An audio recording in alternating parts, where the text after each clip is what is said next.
আজকের গল্প তানিশা সুলতানা রচিত তোমাতেই আসক্ত। গল্প পাঠে আমি জয়ন্তী। পর্ব সংখ্যা 25। চিন্তিত আতিয়া বেগম পায়চারি করে চলেছে অনবরত। অহনা কয়েকবার শান্ত হতে বলেছে, তবে আতিয়ার মন মানছে না। এই শীতের মৌসুমেও তার কপালে বিন্দু বিন্দু ঘামের দেখা মিলেছে। জোরে জোরে নিঃশ্বাস টানছে, যেন নিঃশ্বাস আটকে আসছে। কোলে থাকা ছোট্ট হিমু নানুর মুখপানে তাকিয়ে আছে গোল গোল নয়ন মেলে। ছোট হাতখানা মুখে পুড়ে চুষছে এবং নানুকে দেখছে, যেন জানতে চাচ্ছে, তোমার এই চিন্তার কারণ কি নানু? আতিয়া বেগমের কানে ফোন, কল বেজে চলেছে, কিন্তু রিসিভ হচ্ছে না।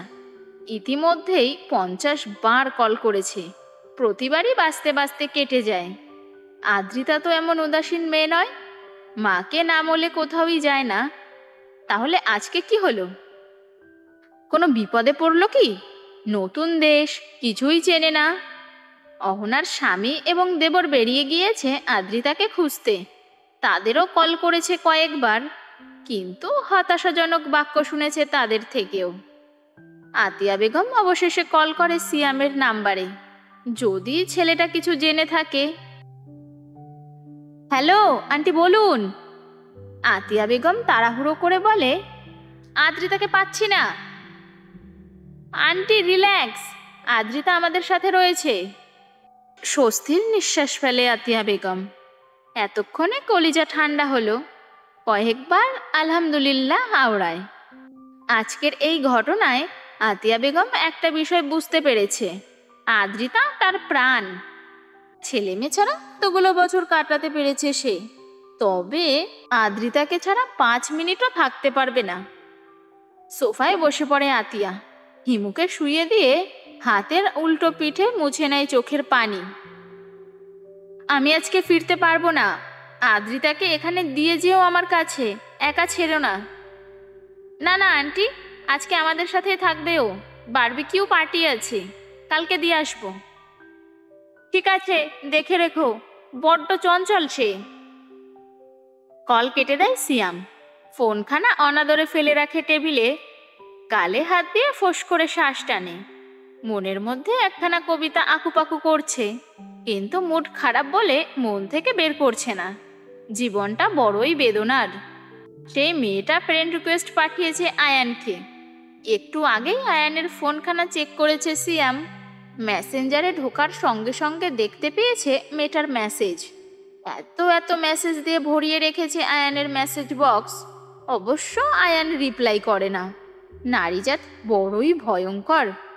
সাহায্যের হাত বাড়িয়ে ঘন্টা বাজিয়ে দিল সিয়ামের মনে, আর মেসেঞ্জারে স্মরণ করে আয়ানকে। বড়ই দুঃখজনক ঘটনা। আয়ান আয়েশ করে কফির মগে চুমুক দিচ্ছে, যেন এই মুহূর্তে কফি খাওয়া ছাড়া আর কোনো কাজ নেই তার। আহাত ফেসবুকে স্ট্যাটাস দিচ্ছে, আমি সিঙ্গেল, কোনো কানাগুজো প্রতিবন্ধী খোড়া কোনো মেয়ে সিঙ্গেল আছো? থাকলে নক দিও, সুখ দুঃখের আলাপ করব। ইভান সেই পোস্টে হাহা রিয়াক্ট দিয়ে কমেন্ট করেছে, আছে ভাই আছে, বাংলাদেশের ক্রিমা পাস, সুমাইয়া রুমু, রানু মণ্ডল, মিস চকলেট সহ আরও কিছু টিকটক প্রতিবন্ধী সিঙ্গেল আছে। তখনই আদ্রিতা বেরিয়ে আসে আবরারের কেবিন থেকে।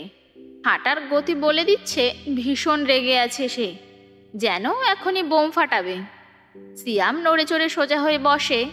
আহাদ এবং ইভান ফোন রেখে মনোযোগ দিয়ে তাকায় আদ্রিতার পানে। ভয়ঙ্কর এক সিনেমা শুরু হবে এখনই। আমি আর এখানে থাকবো না, দিয়ে আসুন আমার মায়ের কাছে। আবরার তাসনির লোকটা প্রচুর খারাপ, চরিত্রহীন, এই লোকের আশেপাশে থাকাও পাপ। রাগে ফোঁসফোঁস করতে করতে বলে আদ্রিতা।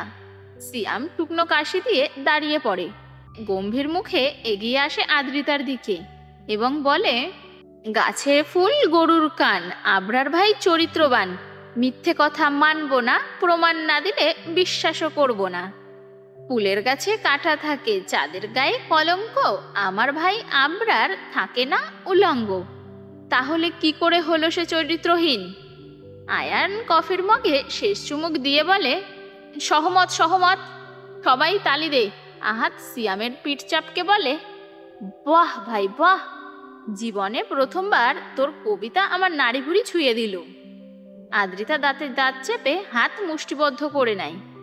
কেউ নেই তার, আমান, আহাত, সিয়াম, ইভান সবাই আবরারের দলে, আদ্রিতা একা।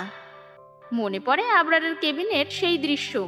আদ্রিতা যখন আবরারকে বলেছিল আপনি, আবরার আদ্রিতার ঠোঁটে আঙ্গুল ঠেকিয়ে ফিসফিস করে বলল, আজকের রাতটা আমায় দাও, ট্রাস্ট মি, নেক্সট টাইম পরপুরুষের নাম উচ্চারণ করতেও গলা কাঁপবে। আবরারের দৃষ্টি ছিল ভয়ঙ্কর, যেন এক্ষুনি টুপ করে গিলে খেয়ে ফেলবে তাকে। আদ্রিতা সুযোগ বুঝে এক দৌড়ে বেরিয়ে আসে কেবিন থেকে।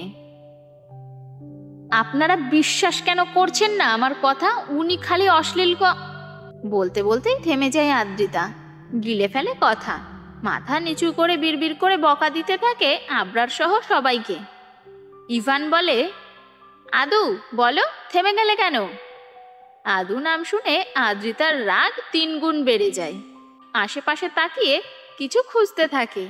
টি টেবিলে পেয়ে যায় সিয়ামের ফোন, সেটা তুলে ছুঁড়ে মারে ইভানের পানে।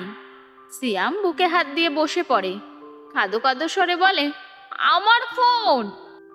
ইভান ফোনখানা ক্যাচ ধরে ফেলে, আপনার মাথা, থাকবই না আমি এখানে, এক্ষুনি চলে যাব, আপনাদের সাথেও কোনো কথা বলবো না। বলতে বলতেই পেছন ঘুরে চলে যেতে থাকে। কিছুতেই এখানে আর থাকবে না।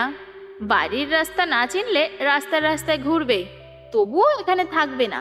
এখানকার কেউ ভালো না, সবাই পাগল। বকবক করতে করতেই আনমনে হাঁটছে আদ্রিতা। দোতলা ছাড়িয়ে নিচতলার করিডোরে চলে আসে। হঠাৎ করেই কারো সঙ্গে ধাক্কা খায়।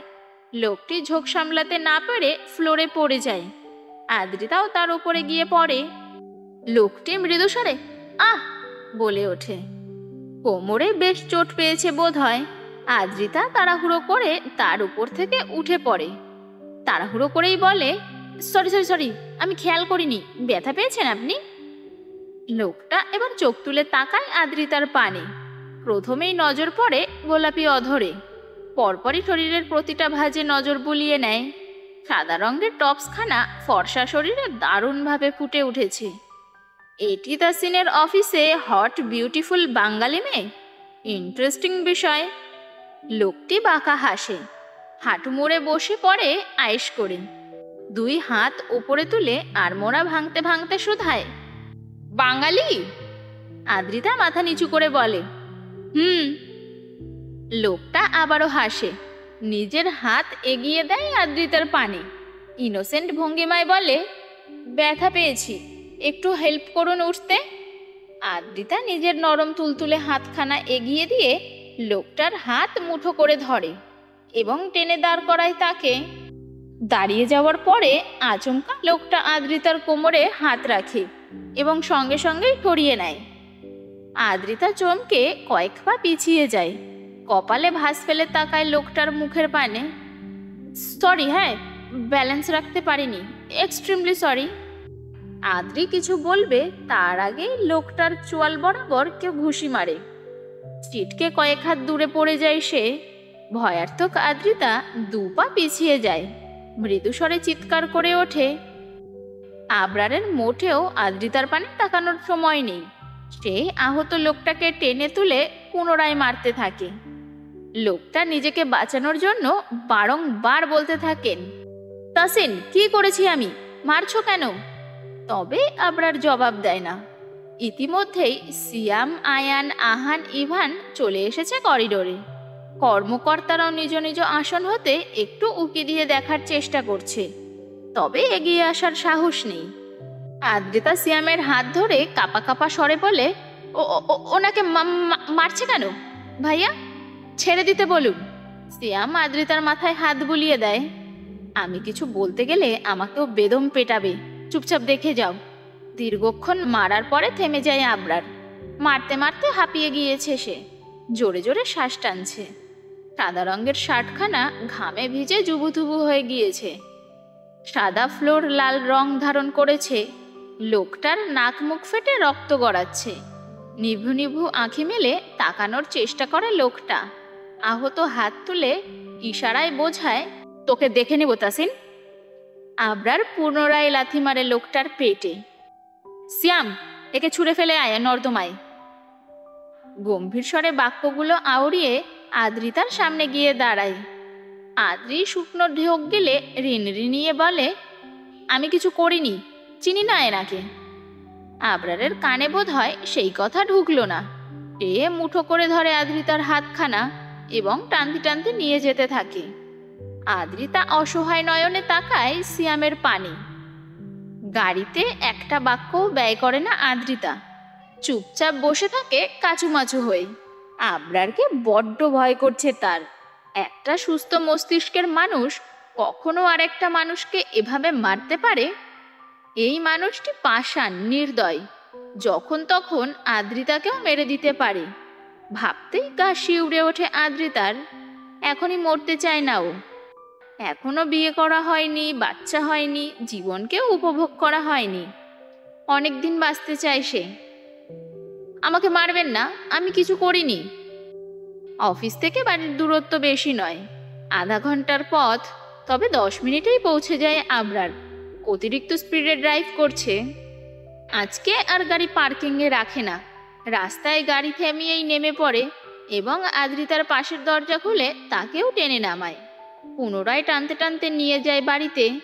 এই বাড়ির দরজা 3টে সিস্টেমে খোলা যায়, 1 পাসওয়ার্ড, 2 ফিঙ্গারপ্রিন্ট দিয়ে আর 3 কার্ড দেখিয়ে। আবরার বুড়ো আঙ্গুলের ছোঁয়া দিয়ে দরজা খুলে ভেতরে প্রবেশ করতেই অ্যানি দৌড়ে এসে আদ্রিতার পা জড়িয়ে ধরে। দীর্ঘক্ষণ একা বাড়িতে থাকতে থাকতে বোর হয়ে গিয়েছে সে, ভয়ও পেয়েছে নিশ্চয়ই। আদ্রিতা নিচু হয়ে অ্যানিকে কোলে নিতে চায়, তবে পারে না, কেননা আবরার পুনরায় তাকে টানতে টানতে কক্ষের দিকে নিতে থাকে। টানছেন কেন? বাড়িতে এসে গিয়েছি তো। আবরার জবাব দেয় না। রোজা নিজ কক্ষে নিয়ে তবেই হাত ছাড়ে। এতক্ষণে স্বস্তির নিঃশ্বাস ফেলে আদ্রিতা। ক্লান্ত ভঙ্গিমায় বিছানায় বসে। আবরার দরজা বন্ধ করে নিজের পরনের শার্ট খুলে ফেলে। ড্রেসিং টেবিলের ওপর থেকে আয়রন মেশিনের সুইচ অন করে একটু অপেক্ষা করে। গরম হয়ে গেলেই আয়রন মেশিনখানা চেপে ধরে আদ্রিতার ডান হাতের তালুতে। চিৎকার করে ওঠে আদ্রিতা, হাউমাউ করে কাঁদতে শুরু করে। ছাড়া পাওয়ার তাড়নায় ছটফট করতে থাকে অনবরত। হাতখানা জ্বলে পুড়ে ছাই হয়ে যাচ্ছে। আবরার আদ্রিতার মুখের পানে তাকিয়ে আছে। ছটফটানি দেখতে বেশ ভালো লাগছে। বিড়বিড় করে বলে, যে হাত আবরার তাসনিন ব্যতীত অন্য পুরুষদের পানে এগোয়, সেই হাত সুস্থ থাকতে পারে না। খানিকক্ষণ পর সরে যায় আবরার। আদ্রিতার হাতখানা টকটকে লাল হয়ে গিয়েছে, ধোঁয়া বেরোচ্ছে। ফু দিয়ে হাতের জ্বালা কমানোর চেষ্টা করতে থাকে আদ্রিতা। আবরার আয়রন মেশিন নিজের পায়ের ওপর ফেলে দেয়, পরপর কয়েকটা লাথি মেরে ভেঙে গুড়িয়ে ফেলে। আদ্রিতা এক হাতে মুখ ঢেকে উচ্চস্বরে কেঁদে ওঠে। ভাঙ্গা ভাঙ্গা স্বরে বলে, কেন করছেন এমন? কি করেছি আমি? আবরার চোয়াল শক্ত করে চেপে ধরে আদ্রিতার গাল। মুখের কাছে মুখ নিয়ে ফিসফিস করে বলে, পাগল করে দিয়েছিস আমায়।